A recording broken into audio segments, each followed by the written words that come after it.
হেই, কী অবস্থা সবার? আশা করি তোমরা সবাই অনেক ভালো আছো। তোমাদের দয়া এবং সৃষ্টিকর্তার অশেষ কৃপায় আমি অনেক ভালো আছি। গত ভিডিওগুলোতে ইতিমধ্যে আমি রাইট ফর্মস অফ ভার্ব এবং সাফিক্স প্রিফিক্স সম্পর্কে আলোচনা করেছি। আজকের এই ভিডিওতে আমি আলোচনা করব ভাইয়া ভয়েস, যেটি বাংলা বাচ্য। আমরা জানি ভয়েস মূলত দু প্রকার, সেটি হচ্ছে active voice and passive voice. কত প্রকার ভাইয়া? দুই প্রকার। একটি হচ্ছে অ্যাক্টিভ ভয়েস এবং একটি হচ্ছে প্যাসিভ ভয়েস। এখন কথা হচ্ছে ভাইয়া, আমি কিভাবে একটি সেন্টেন্স দেখে বুঝবো যেটি অ্যাক্টিভ ভয়েস এবং এটি প্যাসিভ ভয়েস? তো এটি জানার অন্যতম উপায় হচ্ছে ভাইয়া, আমি কোনো সেন্টেন্সের মধ্যে যে ক্রিয়াটি থাকবে সেই ক্রিয়াকে আমি প্রশ্ন করব যে কে কাজটি করেছে। আমি কি বললাম ভাইয়া? ক্রিয়াকে প্রশ্ন করব যে এই যে ক্রিয়া, এই ক্রিয়াটি কে করেছে। যদি আমি ক্রিয়াটি কে করেছে উত্তর পেয়ে থাকি এবং সেটি সেন্টেন্সের শুরু থেকে ব্যবহৃত হয়, তাহলে সেটি অ্যাক্টিভ ভয়েস। অর্থাৎ ভাইয়া, এই ক্ষেত্রে যে নিয়মটি ফলো করবে সেই ক্ষেত্রে হচ্ছে তোমার subject plus verb plus object, এই নিয়মটি ফলো করবে তোমার অ্যাক্টিভ ভয়েস। অপরদিকে প্যাসিভ ভয়েস কী ভাই?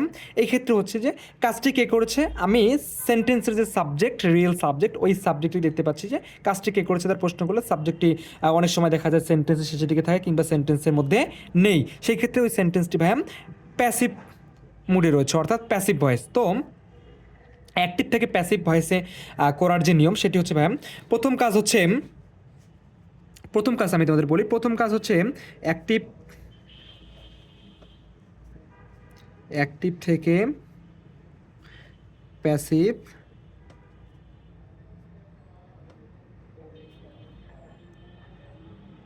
করার নিয়ম। এক নম্বর নিয়ম হলো ভাইয়া,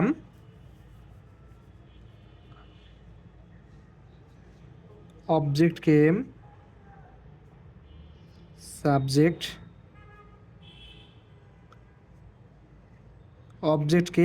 করতে লাগবে, অর্থাৎ অ্যাক্টিভ ভয়েসের যে অবজেক্ট রয়েছে সেটিকে সাবজেক্ট করতে লাগবে। এরপর যদি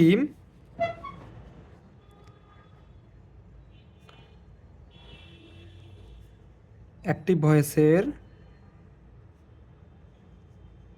অবজেক্টটি পার্সোনাল, যদি অ্যাক্টিভ ভয়েসের অবজেক্টটি পার্সোনাল প্রোনাউন হয়,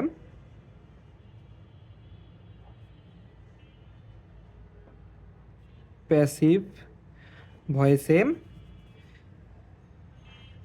সেই প্রোনাউনটির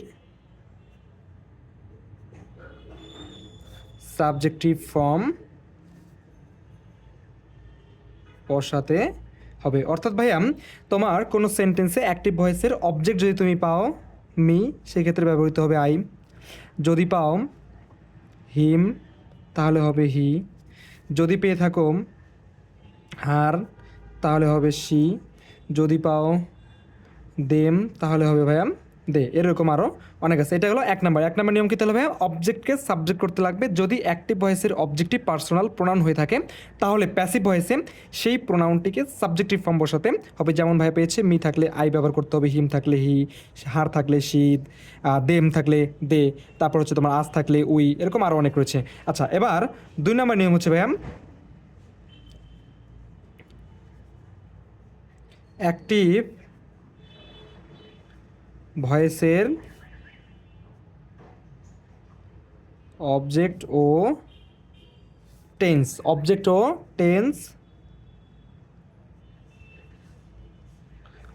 টেন্স, অনুযায়ী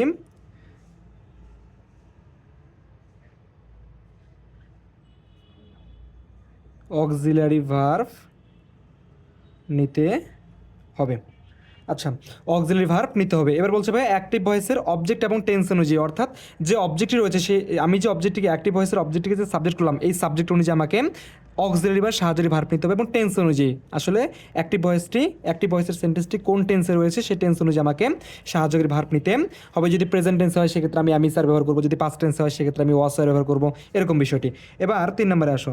3 নম্বরে হচ্ছে ভাইয়া, এটি সর্বজনীন, সেটি হচ্ছে যে অক্সিলারি ভার্ব। এই যে অক্সিলারি ভার্ব, এই অক্সিলারি ভার্ব নেওয়ার পর সাহায্যকারী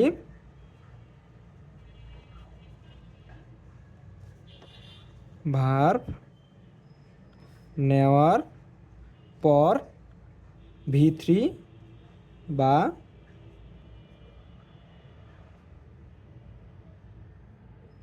পাস্ট পার্টিসিপল করতে হবে, ভি থ্রি বা পাস্ট পার্টিসিপল করতে হবে। এটা গেল ভাইয়া 3 নাম্বার। এবার 4 নাম্বার নিয়ম হচ্ছে মূলত বেশিরভাগ ক্ষেত্রে প্রেপোজিশন হিসেবে, মানে ভার্বের 3 নাম্বার ফর্মের পর, প্রেপোজিশন হিসাবে বাই ব্যবহার হয়। কী ব্যবহার হয় ভাইয়া? বাই ব্যবহার করা হয়। তবে ভাইয়া শর্ত হচ্ছে যে অ্যাপ্রোপ্রিয়েট প্রেপোজিশন হিসেবে অনেক সময় in, to, at, with, about ইত্যাদি ব্যবহার হতে পারে, ইত্যাদিও আসতে পারে। এবং সর্বশেষ 5 নাম্বার যে নিয়মটা, 5 নাম্বার নিয়মটি হলো ভাইয়া যে অ্যাক্টিভ ভয়েসের সাবজেক্টটিকে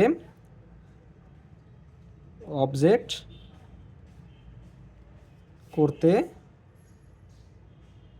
লাগবে। এক্ষেত্রে অ্যাক্টিভ ভয়েসের যে সাবজেক্টটি সেটা যদি হচ্ছে পার্সোনাল প্রনাউন হয়, তার মানে অবজেক্ট করতে গেলে সেটাকে অবজেক্টিভ ফর্মে ব্যবহার করতে হবে। অর্থাৎ তোমার আই থাকলে মি নিতে হবে, তারপর হচ্ছে তোমার হি থাকলে হিম নিতে হবে, শি থাকলে হার নিতে হবে ইত্যাদি। এখন একটি উদাহরণ দিয়ে বোঝা যাক ভাইয়া। আমি এখানে দিয়েছিলাম অ্যাক্টিভ ভয়েসের যে উদাহরণটি, he opened the door, he opened the door. দেখো তো ভাইয়া, হি ওপেন্ড দ্য ডোর, এখানে এই যে খোলা দরজাটি, সে দরজাটি খুলেছে। তাহলে কে খুলেছে ভাইয়া?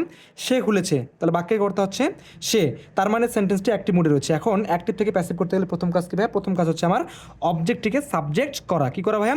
অবজেক্টটিকে, অ্যাক্টিভ ভয়েসের অবজেক্টটিকে সাবজেক্ট করা। এখন দেখো তো ভাইয়া, এই সেন্টেন্সের মধ্যে বা এই অ্যাক্টিভ ভয়েসের মধ্যে সাবজেক্ট হলো হি, ওপেন্ড হলো ভার্ব এবং দ্য ডোর হলো অবজেক্ট। এখন অবজেক্টটিকে সাবজেক্ট করা, এবং 2 নম্বরে আমি বলছিলাম যে এই ক্ষেত্রে যদি অবজেক্টটি যদি পার্সোনাল প্রোনাউন হয় সেই ক্ষেত্রে প্যাসিভ ভয়েসে প্রোনাউনটিকে সাবজেক্টিভ ফর্ম বসাতে হবে। এখন দেখো তো ভাই, এই যে দ্য ডোর কিন্তু পার্সোনাল প্রোনাউন নয়, তার মানে এটা হি, হিম, হিজ, দে, দ্যাম, দেয়ার বা আই, মি, মাই এই জাতীয় কোনো প্রোনাউন ব্যবহৃত হয় না। এখানে মূলত দ্য ডোর বলতে বস্তুকে বোঝাচ্ছে, যেহেতু এটি পার্সোনাল প্রোনাউন নয়, যেহেতু থার্ড পার্সন সিঙ্গুলার নাম্বার এবং বস্তু হচ্ছে, এই জন্য অবজেক্টটিকে সাবজেক্ট করার সময় যা আছে তাই থাকবে। তাহলে সাবজেক্ট হিসেবে কী ব্যবহৃত হলো ভাইয়া?